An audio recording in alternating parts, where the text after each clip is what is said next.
Assalamualaikum warahmatullahi wabarakatuh.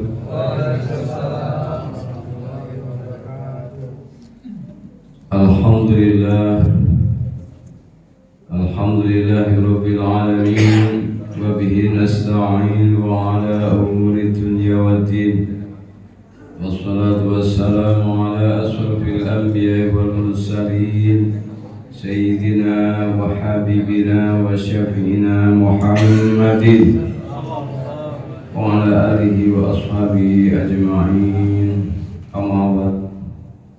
Yang kami hormati segenap pengurus DKM Masjid At-Taqwa, Bapak, Ibu-ibu, hadirin, shaimin, shaimat.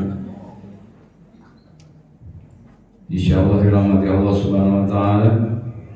Puji syukur kita panjatkan kepada Allah atas nikmat yang Allah berikan pada kita, terutama nikmat sehat walafiat, iman Islam, sehingga pada malam hari ini kita masih diberikan kekuatan iman oleh Allah untuk hadir melaksanakan ibadah sholat isya dan ibadah sholat tarawih. Semoga ibadah kita diterima Allah Subhanahu wa taala. Amin amin ya rabbal alamin. Salawat serta salam kita sampaikan kepada junjungan kita Nabi Muhammad sallallahu alaihi wasallam, kepada para sahabatnya, pengikutnya termasuk kita di dalamnya.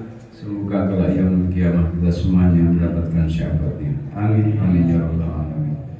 Bapak Ibu sekalian yang saya hormati, pada malam hari ini, malam ke-12, alhamdulillah kita masih diberikan kekuatan oleh Allah. Semoga kita semuanya bisa melaksanakan ibadah shaum sampai detik selesai nanti, dan insya Allah ibadah kita seperti yang Allah harapkan, jadi orang-orang yang bertakwa, karena takwa itu yang akan menjadikan kendaraan kita besok yaumul kiamah mendapatkan tempat yang mulia di sisi Allah Subhanahu wa taala, maqam mahmuda. Amin amin ya rabbal alamin. Bapak Ibu sekalian saya hormati,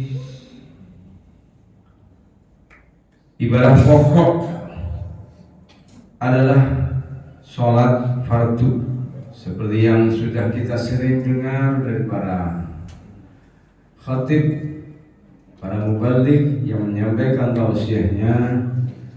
Rasulullah sallallahu alaihi wasallam mendapat perintah sholat itu pada waktu peristiwa Isra dan Mi'raj, yaitu kita melaksanakannya sehari semalam 5 waktu. Allah Subhanahu wa taala menyampaikan firman-Nya dalam surat Al-Ankabut ayat 45. A'udzubillahi minasyaitonir rajim. Bismillahirrahmanirrahim. Innas sholata tanha 'anil fahsya wal munkar. Sesungguhnya sholat itu mencegah perbuatan yang fahsya, perbuatan yang tercela, perbuatan yang buruk, wal munkar, dan perbuatan yang munkar. Hadirin rahimakumullah. Kemudian Rasulullah SAW menyampaikan di dalam hadisnya yang disampaikan oleh Abi Hurairah radhiyallahu anhu, sami'tu Rasulullah sallallahu alaihi wasallam yaqul, Nabi Muhammad bersabda, "Ara'aitum law anna nahrun bi babi ahadikum yaghtasilu minhu kulla yawmin khamsa marratin hal yabqa min darihi syai'un?" Qalu la yabqa min darihi syai'un. Qala fakadzalika mislu salawatil khams yamhullaha bihinna al-khataaya. Muttafaqun alaih. Hadis ini sahih karena diriwayatkan oleh Bukhari, Muslim, dan imam-imam yang lainnya. Hadirin rahimakumullah.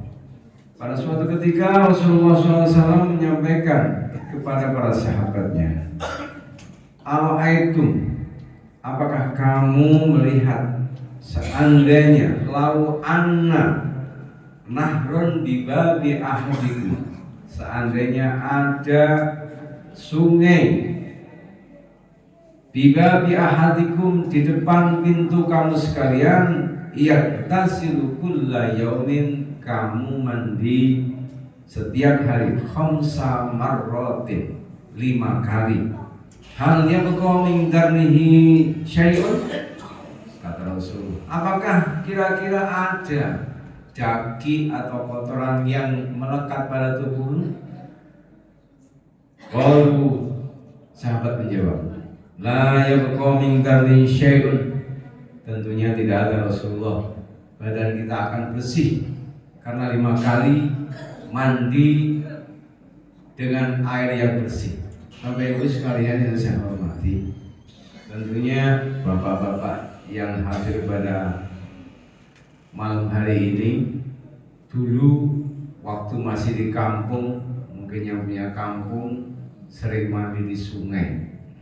Sungainya itu ada kedungnya. Kedung itu air yang di situ terkumpul karena ada aliran dari atas, karena di bawahnya itu ada agak dalam, maka banyak air di situ.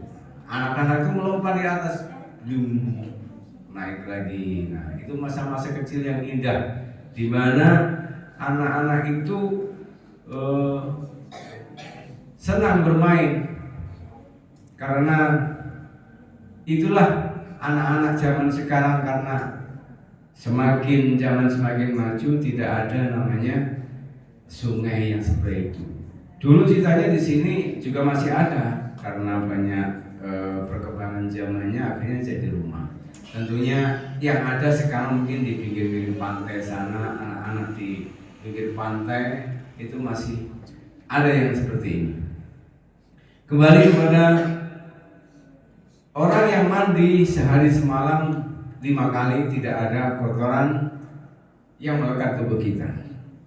Rasulullah kemudian menyampaikan, fakadzalika masalus shalawatil khams, seperti itulah kira-kira perumpamaan sholat 5 waktu itu.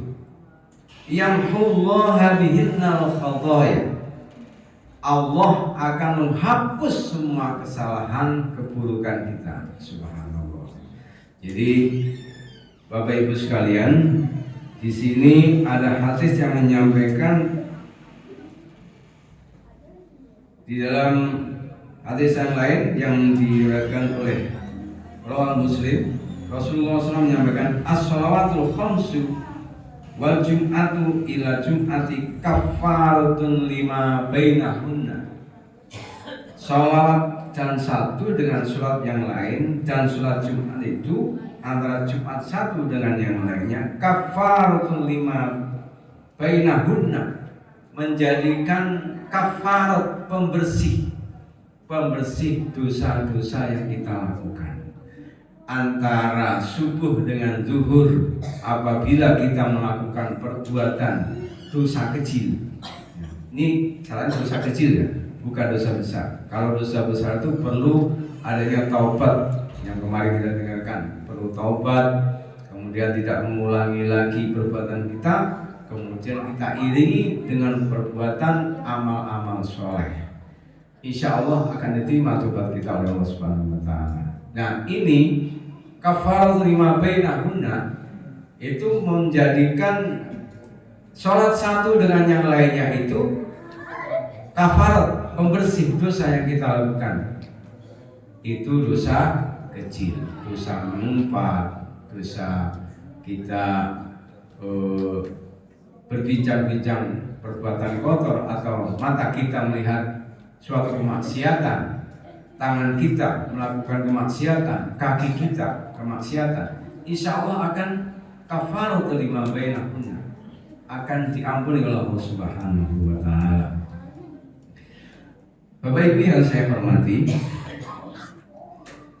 kemudian Rasulullah SAW menyampaikan dalam hadis yang lainnya, sami'tu Rasulullah SAW yaqul, ma min mri'in muslimin tahduruhu sholatan maktubatan fayuhsinu wudu'aha wa khusyu'aha wa ruku'aha illa kanat kafaratun lima qablaha minadz dzunubi ma lam tu'ta kabiratun wa dzalika dahr kulluhu. Rasulullah SAW menyampaikan di antara orang-orang yang muslim yang mereka melakukan sholat tahduruhu sholatan maktubatan, menjalankan sholat wajib. Sholat wajib itu ya sholat subuh, zuhur, asar, maghrib, isya. Fayuhsinu wudu'aha, kemudian wudunya itu tertib, wudunya itu diperbaiki.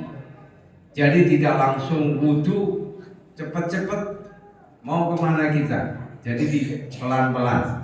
Dari awal kita baca ta'awud, kemudian kita menyela-nyela jari kita, kemudian kita berkumur menyela hidung, kemudian membasuh muka, turut tertib dari awal sampai akhir. Nah, insya Allah fayuhsinu wudu'aha wa khusyu'aha, dan melakukan sholat dengan khusyuk. Syaratnya dengan khusyuk. Bagaimana kalau sholat kita karena kita buru-buru? Insya Allah apabila kita mempunyai pikiran, apabila dalam sholat itu pikiran kita melenceng dari sholat kita, akhirnya ada yang lupa. Itu adalah kekhusyukannya, konsentrasi kurang. Apabila orang khusyuk, insya Allah kafaratun lima qabla, jadi bisa menghapus antara dosa zuhur, asar, maghrib, isya. Itu perbuatan-perbuatan dosa kecil, insya Allah akan dimakfu, akan diampuni Allah Subhanahu wa Ta'ala. Kemudian Rasulullah melanjutkan kafaratul lima qablaha minadz dzunubi ma lam tu'ta kabiratun. Jadi orang yang melakukan sholat dengan wudunya itu bagus, kemudian khusyuknya, kemudian rukuknya, itu akan menjadikan penghapus dosa-dosa kita dari kesalahan yang kita lakukan. Malam tu'ta kabiratun. Nah, di sini ada Rasulullah menyampaikan malam tu'ta kabiratun, selagi itu tidak melakukan dosa besar. Dosa besar itu memukul walidain, kemudian membunuh, berzina, merampok, mencuri, termasuk dosa-dosa besar. Wa dzalika dahr kulluhu, dan itu dihitung oleh Allah Subhanahu wa Ta'ala dalam setahun. Dalam melakukan itu terus menerus, insya Allah akan diampuni Allah Subhanahu wa Ta'ala. Hadirin rahimakumullah, sedikit saya sampaikan, semoga ibadah kita, termasuk utama adalah ibadah sholat wajib kita perbaiki. Semoga menjadikan kendaraan kita besok yaumul qiyamah, karena awal yuhasabu yaumul qiyamah iya as-shalah. Besok yang pertama kali di yaumul qiyamah akan dihisab oleh Allah Subhanahu wa Ta'ala adalah sholat kita. Maka mari kita perbaiki sholat kita, semoga perbuatan kita menjadi baik dan kita digolongkan Allah sebagai hamba-hamba yang muttaqin. Amin amin ya rabbal alamin. Demikian, wabillahi maaf, akhir qaul wal afu minkum. Assalamualaikum warahmatullahi wabarakatuh.